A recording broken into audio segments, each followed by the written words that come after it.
Gracias a los corazones de Jesús y de María, tenemos una nueva oportunidad de estar junto a ti. María me dice.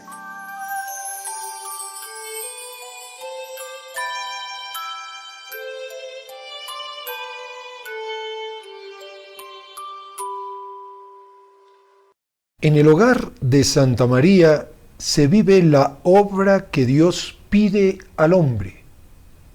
Esta es la santificación expiatoria dolorosa de su conducta pecadora.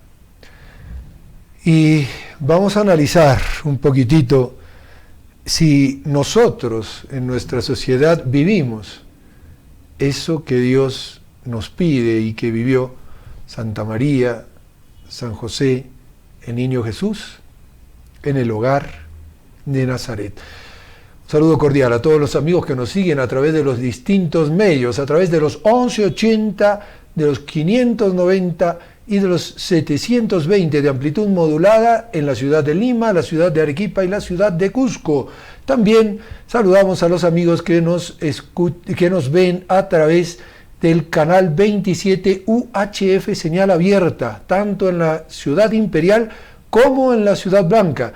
Asimismo, a aquellos que nos siguen a través del internet, en nuestros canales de YouTube, NSE TV Radio, NSE TV Perú, y también en nuestros Facebook, NSE Radio, NSE TV. Nuestro hashtag para este programa es NSE junto a ti. Saludamos también a María Jesús Huarcaya, que hace la asistencia técnica de este programa, en el cual van a estar ustedes conmigo y yo con ustedes. Un programa pregrabado en el que vamos a, por lo menos, intentar, no digo contestar, pero sí comenzar a ver una pregunta que nos han planteado algunos jóvenes para que toquemos en este programa junto a ti. Hablar sobre las clases sociales. ¿Por qué las diferencias sociales? ¿Qué sucede? Incluso alguno hasta puede preguntarse, ¿qué ha hecho la Iglesia por evitar esta injusticia que salta a los ojos de cualquiera que las ve? Pues es un punto interesante, muy interesante. Vamos a recorrer algunos documentos que tal vez tú y yo no conocíamos y no conocemos a fondo, como para poder darnos una idea de lo que significa la doctrina social de la Iglesia y lo que estas clases sociales suponen para nuestra fe. Vamos ahora al santo de este día y enseguida retornamos junto a ti. Estimados amigos, reciban un cordial saludo. Hoy es 2 de agosto y la Santa Madre Iglesia nos recuerda a San Eusebio de Vercelli. Nace nuestro santo en Cerdeña, Italia. Al morir su padre, su madre lo llevó a vivir a Roma, donde el Papa Liberio lo tomó bajo su protección, lo educó y lo ordenó sacerdote. Poco después, en la ciudad de Vercelli, al norte de Italia, murió el obispo, y el pueblo y los sacerdotes proclamaron a Eusebio como el nuevo obispo por su santidad y sus muchos conocimientos. San Ambrosio dice que el obispo Eusebio de Vercelli fue el primero en Occidente al cual se le ocurrió organizar a sus sacerdotes en grupos para formarse mejor y ayudarse y animarse a la santidad. Para este santo, su más importante labor como obispo era tratar de que sus sacerdotes llegaran a la santidad. Fue obispo de Vercelli por 28 años. Una de sus grandes preocupaciones era instruir al pueblo en la religión, y él mismo iba de parroquia en parroquia instruyendo a todos los feligreses. En aquellos tiempos se estaba extendiendo una terrible herejía llamada arrianismo, que enseñaba que Cristo no era Dios.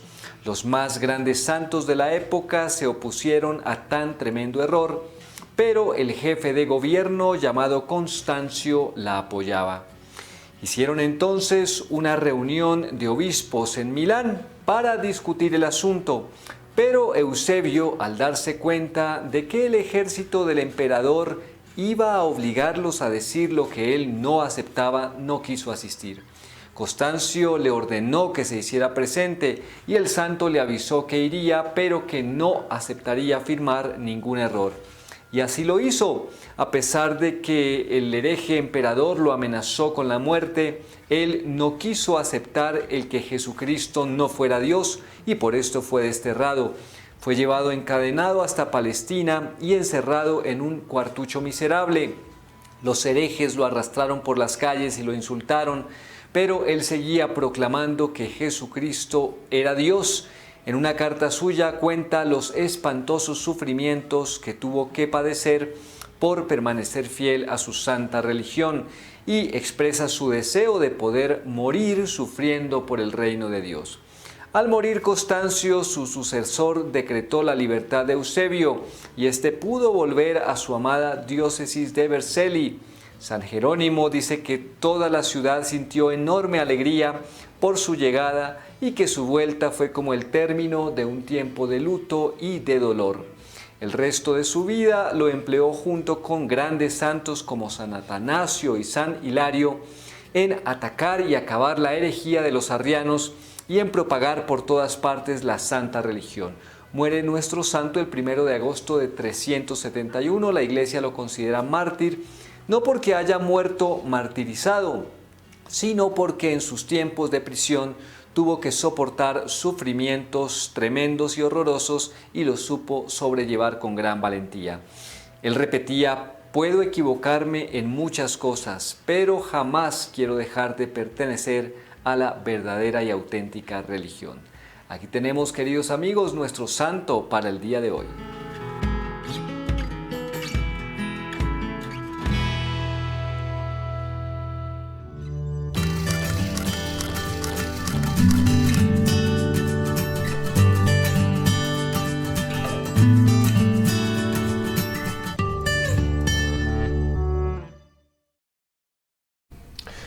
¿A qué se deben?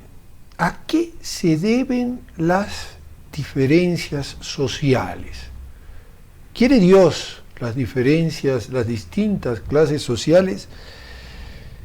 Es una pregunta que podríamos responder desde distintos ámbitos, pero vamos a algo que es importante. Cuando Jesús llega y se identifica ante, por ejemplo, la pregunta de los enviados de Juan el Bautista, y le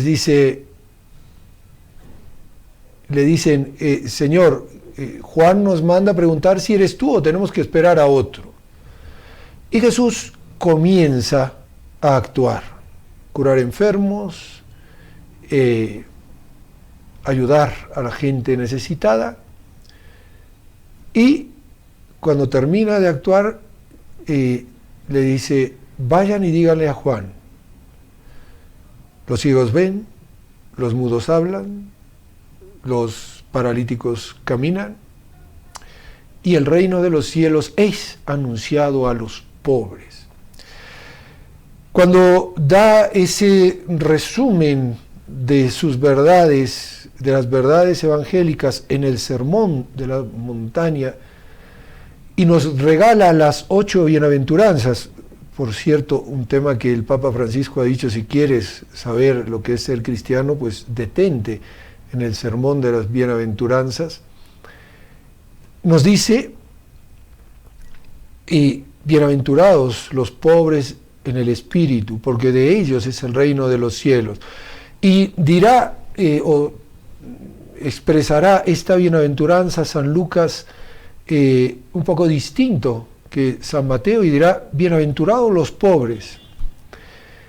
Curiosamente, todos esperaban en Jerusalén, como lo hemos dicho cantidad de veces, la llegada de un Mesías que trajera la liberación, un Mesías que fuera una suerte de capitán, pero a la vez que trajera una prosperidad incalculable al pueblo de Israel. Tanto es así que cuando Jesús hace la multiplicación de los panes, quiere proclamarlo rey, y él se retira, hace que sus apóstoles se vayan, y luego, caminando por las aguas del mar de Galilea, los alcanza y juntos llegan a la otra orilla.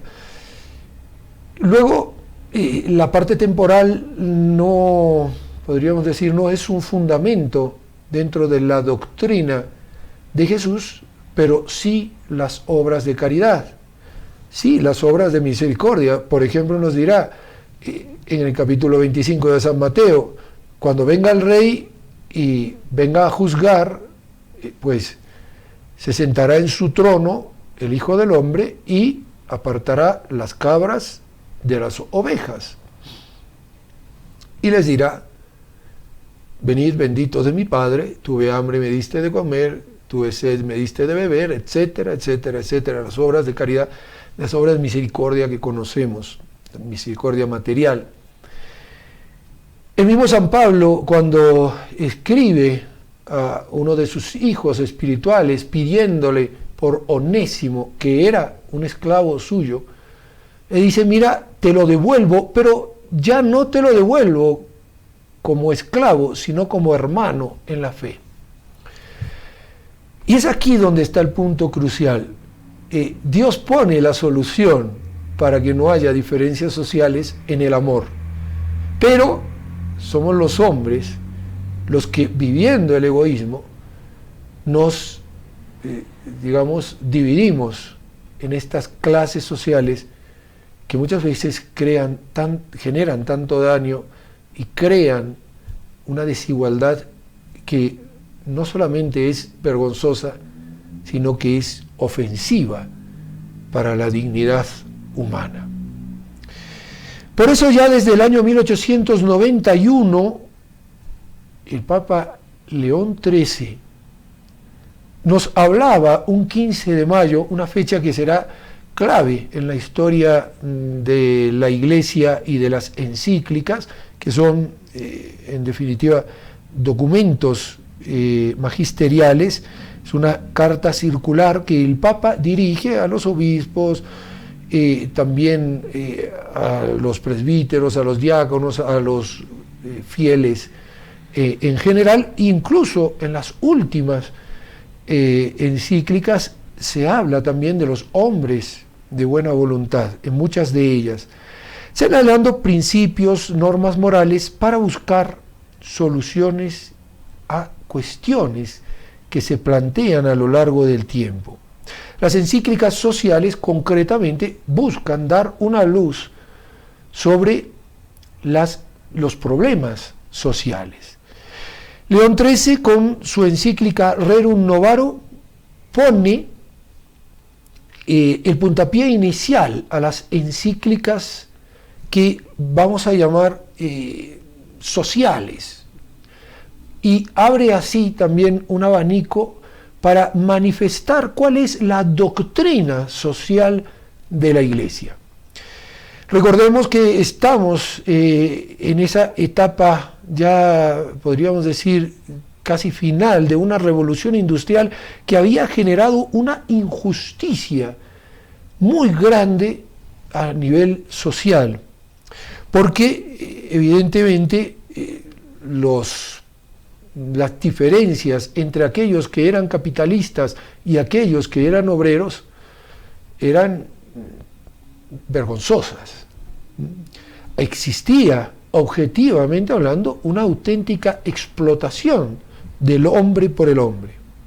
Por eso el Papa trata de la descripción del problema obrero, la solución propuesta por los socialistas, critica esta solución desde el punto de vista obrero y desde el punto de vista del ser humano, y también habla de la naturaleza intelectual del hombre, el trabajo como título de propiedad, y también la prioridad de la familia. Imagínense, 1891, el Papa ya empieza a hablar de la prioridad de la familia.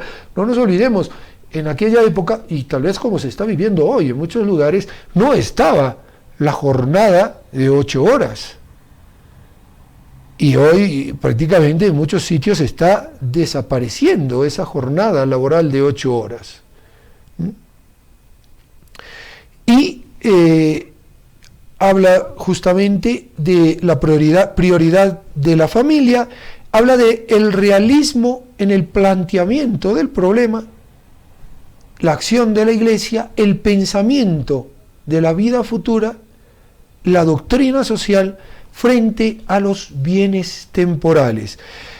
Sobre el criterio de la dignidad del hombre, la comunidad de los hombres en la gracia, los deberes generales del Estado y la preferencia a los trabajadores, la determinación de los salarios y el ejemplo de los cristianos. Por eso, aquí comienza ya a vislumbrarse cómo la Iglesia, sin meterse en política, nos viene a decir, cuidado, hay que sentar normas, por lo menos básicas y mínimas, para que se viva la caridad. La caridad, y lo va a decir muchísimo más adelante Benedicto XVI, la caridad será el centro de todas las encíclicas sociales y de la doctrina social de la Iglesia. Por eso la extensión del derecho a asociarse, han desaparecido, dirá el Papa, aquellos gremios que había antiguamente, pues ahora tenemos que buscar otros gremios que se reemplazarán con los sindicatos y con algunos gremios y sindicatos que serán católicos. Por eso estarán las asociaciones obreras cristianas y también la visión nueva para esta etapa, entre comillas, nueva de la humanidad. Aquí comienza la historia de la doctrina social de la Iglesia. Podríamos decir, evidentemente se remonta mucho más allá. De hecho, los documentos pontificios van recogiendo las enseñanzas que la Iglesia ha tenido desde siempre. Pero estamos ante una nueva realidad. Ya no están, las categorías que se daban antes. Y recordemos que hasta antes de la Revolución Industrial, los que eran tejedores sucedían a sus papás que eran tejedores, a sus abuelos que eran tejedores, a sus bisabuelos que eran tejedores, y esa profesión, ese oficio, se iba pasando en la familia unos tras otros. Recordemos que el equilibrio se daba en que, todos éramos necesarios en la sociedad, porque tú hacías esto, yo hacía esto otro, y por lo tanto podíamos de esa forma equilibrar en cierta manera nuestro trabajo y conseguir de esa manera también un equilibrio a nivel de las exigencias. No nos olvidemos que ha existido una sociedad anterior en la cual se movía por el trueque, luego del trueque aparece la moneda, una moneda que toma valores distintos a través de la política mercantilista, y aparece la revolución industrial y ya el capital empieza a tener una nueva forma, porque da la capacidad de adquirir y formar una industria y contratar operarios para que trabajen en ellas, muchas veces de una manera inhumana. Pues ya en esos años, 1891, tenemos los primeros lineamientos. Pero esto continuó, luego salió el socialismo, el comunismo, el liberalismo, cada uno con sus distintas ópticas, con sus distintas opciones, y la Iglesia no se queda callada. 40 años después, recordando justamente el 40º año, Pío XI publica esa encíclica, 40º año, para conmemorar los 40 años del Rerum Novarum, y aquí se enfoca la labor del Estado, las asociaciones obreras, la doctrina económica y social, el capital y el trabajo, la redención del proletariado, palabra que comienza ya cada vez más a tomar auge con la revolución industrial, y la propiedad familiar, el salario justo, el carácter individual y social del trabajo y la necesidad del bien común. Todo esto busca restaurar el orden social.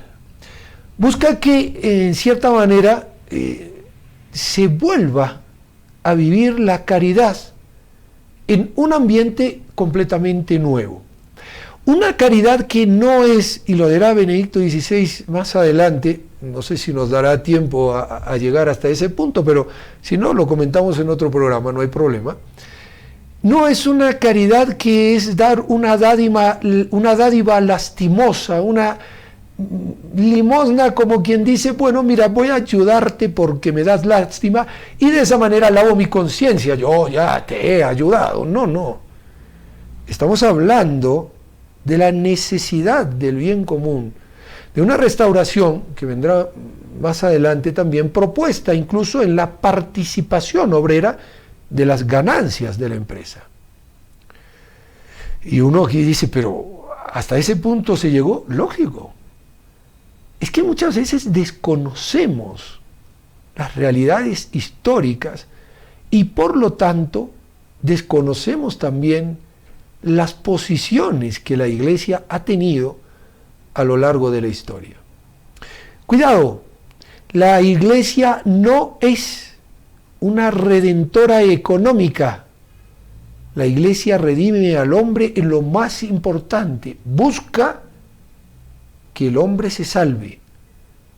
Pero para encontrar la salvación hay que ayudar a que el hombre esté en un ambiente adecuado, tanto si es el jefe, el dueño de la empresa, como si es el obrero, el trabajador que está bajo las órdenes, entre comillas, de ese jefe.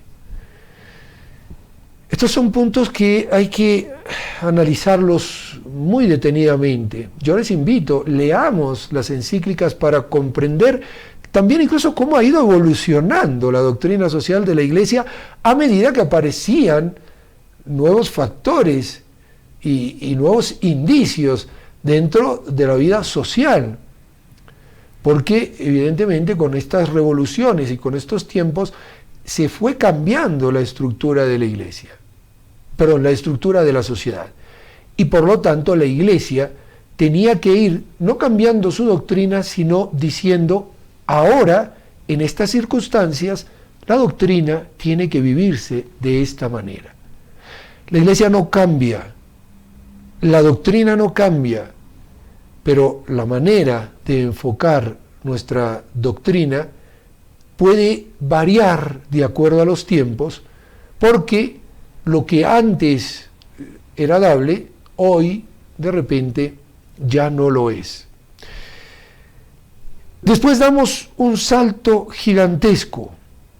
Nos vamos ya a 1961, nos vamos al Papa San Juan XXIII y una encíclica muy importante, Mater et Magistra, Madre y Maestra. Aquí las bases de la enseñanza de la Iglesia van a quedar sentadas sobre distintos pilares. Hacemos una brevísima pausa y enseguida los analizamos. No se vayan, estamos junto a ti.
Estamos nuevamente junto a ustedes y vamos entonces un poquitito a ver esta nueva encíclica social, Mater et Magistra, Madre y Maestra.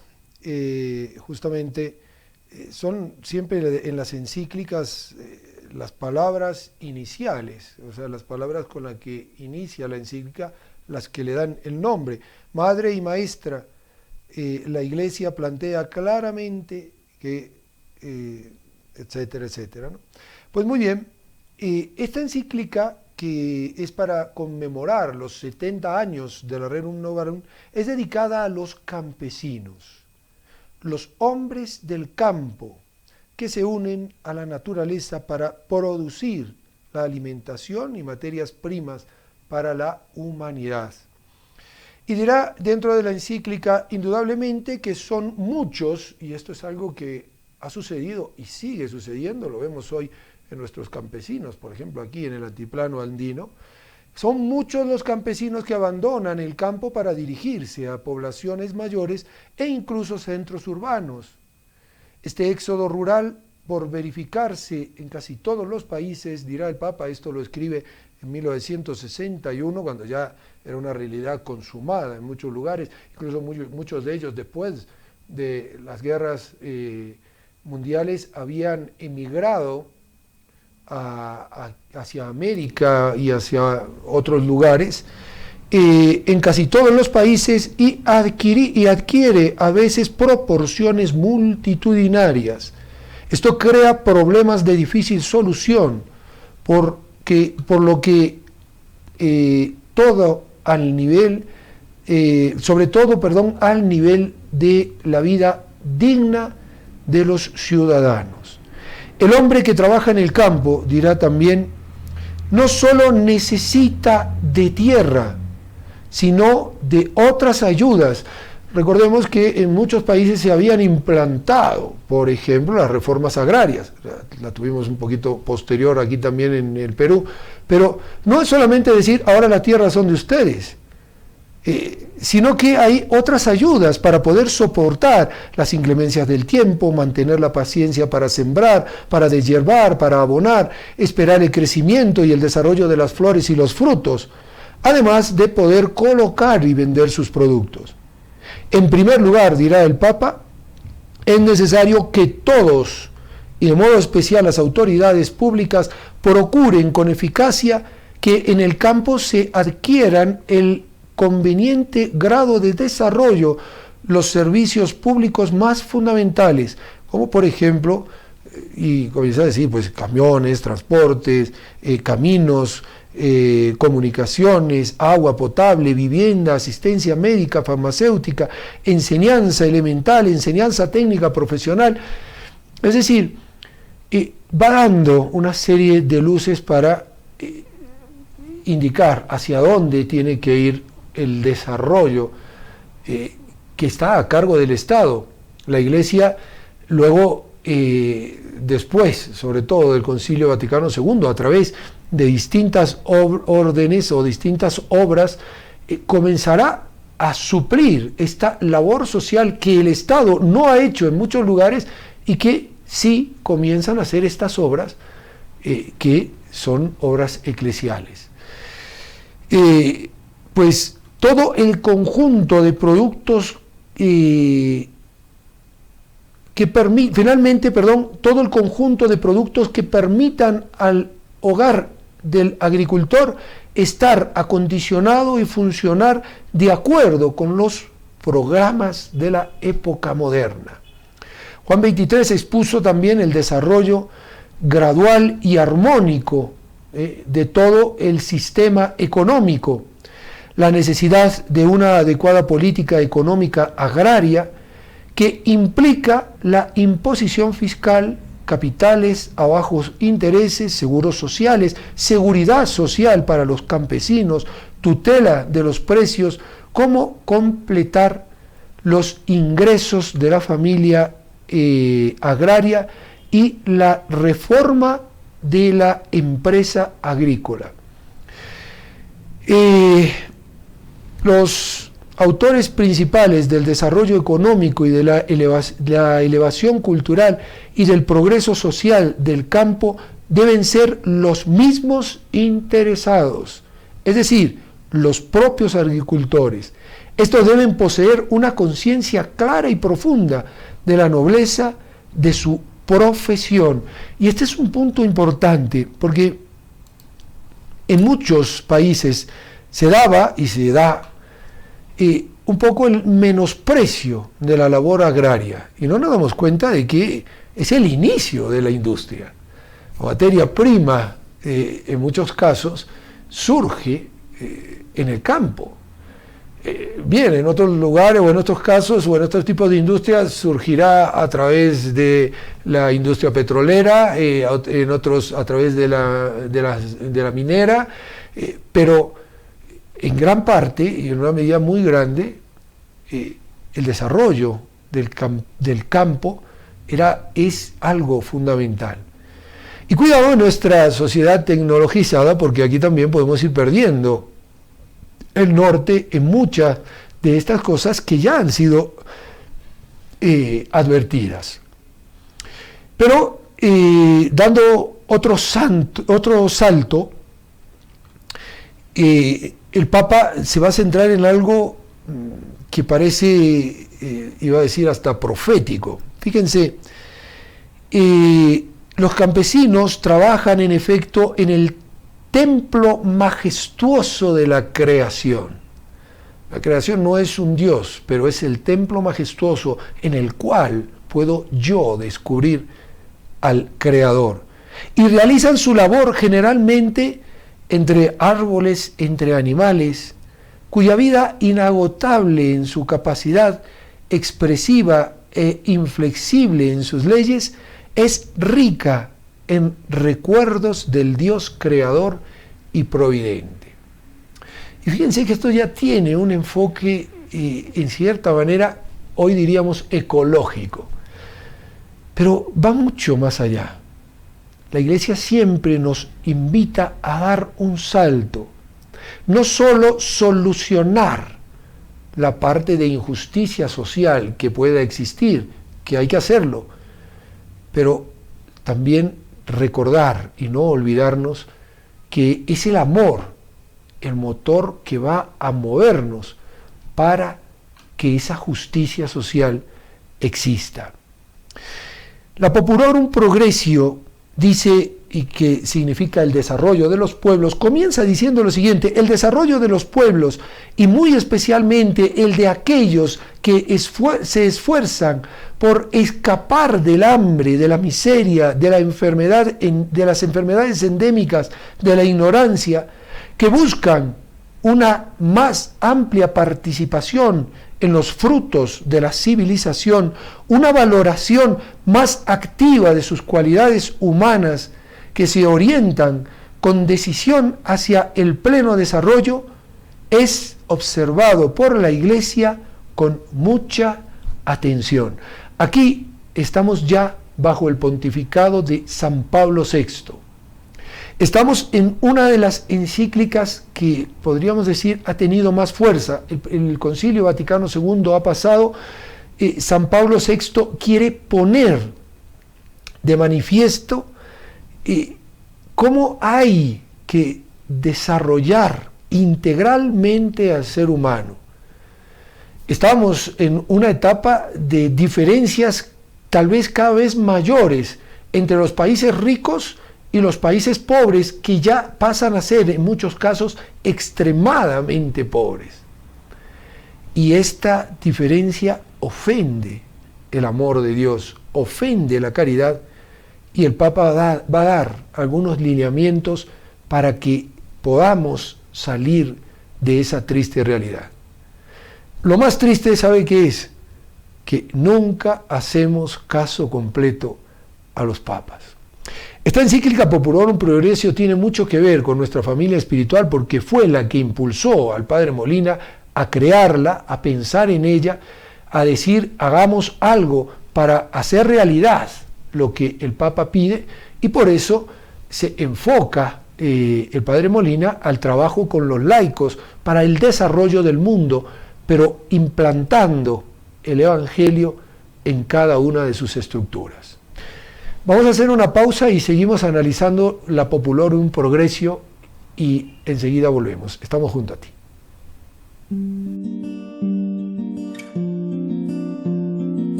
Tuyo y creado por Dios.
Apenas terminado el Segundo Concilio Vaticano, una renovada toma de conciencia de las exigencias del mensaje evangélico obliga a la Iglesia, dice San Pablo VI, a ponerse al servicio de los hombres para ayudarles a captar todas las dimensiones de este grave problema y convencerles de la urgencia de una acción solidaria. Comienza a sentar las bases de la solidaridad.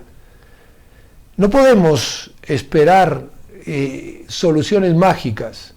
Tenemos que poner la solución en nosotros. Eso es lo que vendrá a decirnos Pablo VI. No va a inventar la pólvora ya está inventada. Pero si tú no haces algo, si yo no hago algo, evidentemente la solución no se va a dar, las diferencias seguirán ahí. Y es un poco lo que viene a decir Pablo VI.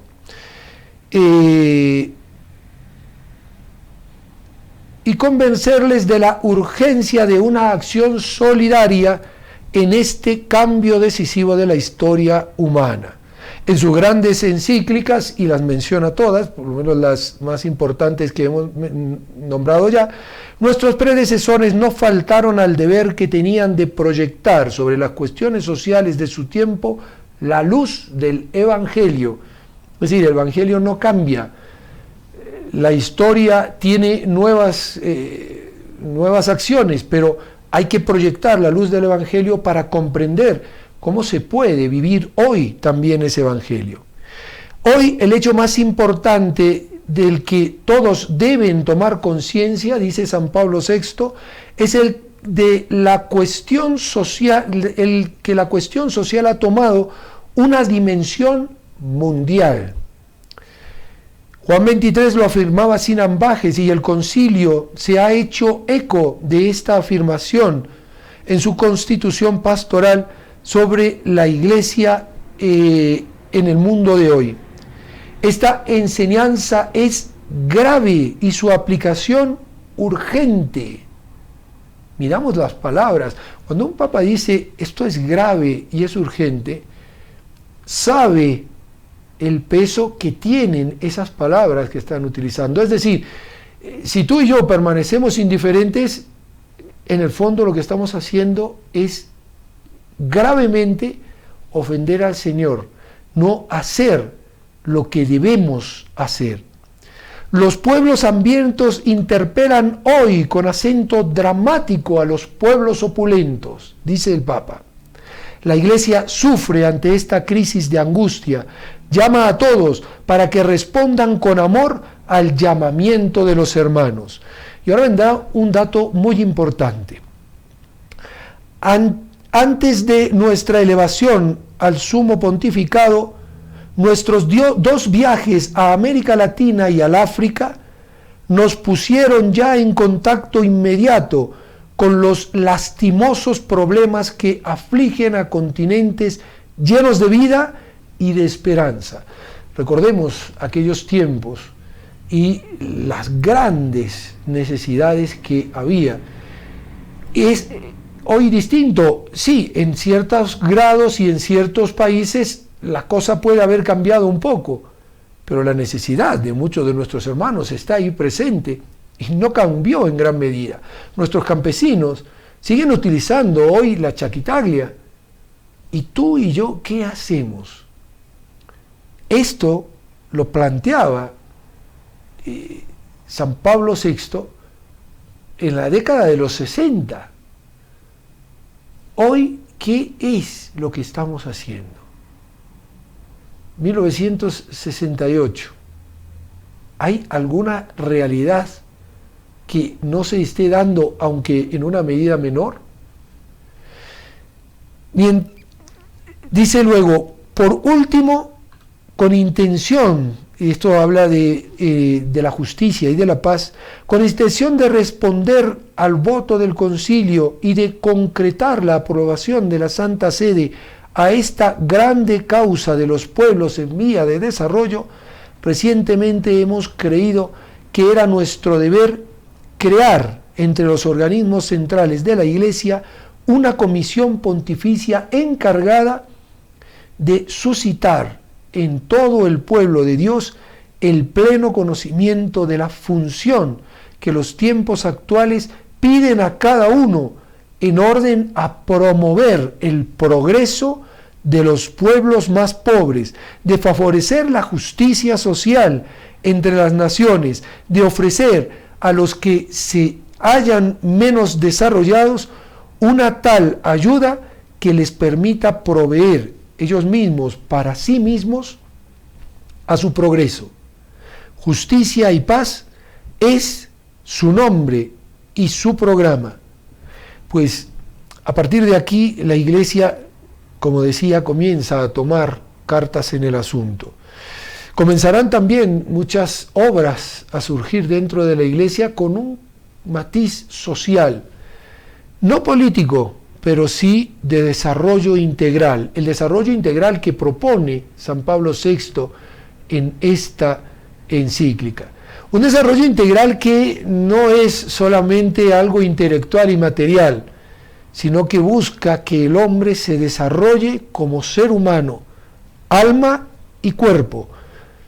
No la integralidad que hoy proponen, que es una integralidad mentirosa, incluso a veces hasta osada y contra la naturaleza. Una integralidad que busca que el ser humano, con su dignidad, pueda salir adelante a nivel económico, pero eso no sea un impedimento para su camino de santificación, para su camino de santidad. Se nos fue el tiempo y vamos ya a las intenciones que tenemos. Vamos a seguir, todavía nos queda un documento que también sacó Pablo VI a los 80 años de la Populorum Progressio. Nos queda también los documentos de San Juan Pablo II, del Papa Benedicto XVI, y esta doctrina social de la Iglesia que ha ido gestándose a lo largo de la historia. Pedimos por las intenciones de la señora Claire Chaparro, que pide que recemos por la salud del niño Antonio y por su familia. También agradecemos que la operación de Inés Díaz ha salido bien, está ella recuperándose. También pedimos por el alma de la señora Aurelia Linares y por la señora Visitación, para que le ayude y le fortalezca por la pérdida de su mamá. También pedimos por la salud de Hilda, de la señora Vilma, de la señora Berta, de la señora Rosa González, de la señora Blanca Venero, de Teresa, de Sonia, de Celia Mujica, de Vilma Acuña Cruz, de la señora Carola, de la señora Carelina Bosa, de Silvia Visitación, Irma y de Carmen Adriana y su familia, para que la Virgen los asista. También pedimos por la familia de la señora Alexandra, por sus hijos Joaquín, Salvador, Carlos, Eduardo, para que le solucione sus problemas. Por el alma de la señora Rosa Palomino y de la familia de la señora Felicitas. Por Sonia, María del Carmen, Fanny, Teresa Zabaleta, Blanca Venero, Olga Tejada, Franklin y la familia Rojas González. Por Guillermo Cayo, nos pide Yolanda Yaxa que sigamos rezando por la comunidad de las hermanas carmelitas de Abancay y por el hermano Miguel de Abancay, por su salud, también por la salud de la familia Zavala Cabrera y en especial por la salud de Claudio y por el trabajo de sus hijos Roxana, Iveth y Percy. Todas estas intenciones, las que cada uno de ustedes tiene en su corazón. Hoy no estamos en vivo y en directo, pero estamos presentes y juntos en este momento. Le decimos a la Santísima Virgen María, Madre nuestra, por el poder que te concedió el Padre, líbranos de caer en pecado. Dios te salve María, llena eres de gracia, el Señor es contigo. Bendita tú eres entre todas las mujeres y bendito es el fruto de tu vientre Jesús. Santa María, Madre de Dios, ruega por nosotros pecadores, ahora y en la hora de nuestra muerte. Amén. María, Madre nuestra, por la sabiduría que te concedió el Hijo, líbranos de caer en pecado. Dios te salve María, llena eres de gracia, el Señor es contigo. Bendita tú eres entre todas las mujeres, y bendito es el fruto de tu vientre, Jesús. Santa María, Madre de Dios, ruega por nosotros pecadores, ahora y en la hora de nuestra muerte. Amén. María, Madre nuestra, por el amor con que te colmó el Espíritu Santo, líbranos de caer en pecado. Dios te salve María, llena eres de gracia, el Señor es contigo. Bendita tú eres entre todas las mujeres, y bendito es el fruto de tu vientre, Jesús. Santa María, Madre de Dios, ruega por nosotros pecadores, ahora y en la hora de nuestra muerte. Amén. Les agradecemos el habernos acompañado durante este tiempo. Agradecemos nuevamente a María Jesús Huarcaya, que ha hecho posible que este programa llegue a sus hogares. Les pedimos su ayuda económica. No dejen de apoyar a NSE. NSE te ha ayudado, pues ayuda tú también ahora a que NSE pueda seguir al aire y pueda seguir haciéndole el bien a tantas almas, para que los corazones de Jesús y de María siempre puedan estar junto a ti.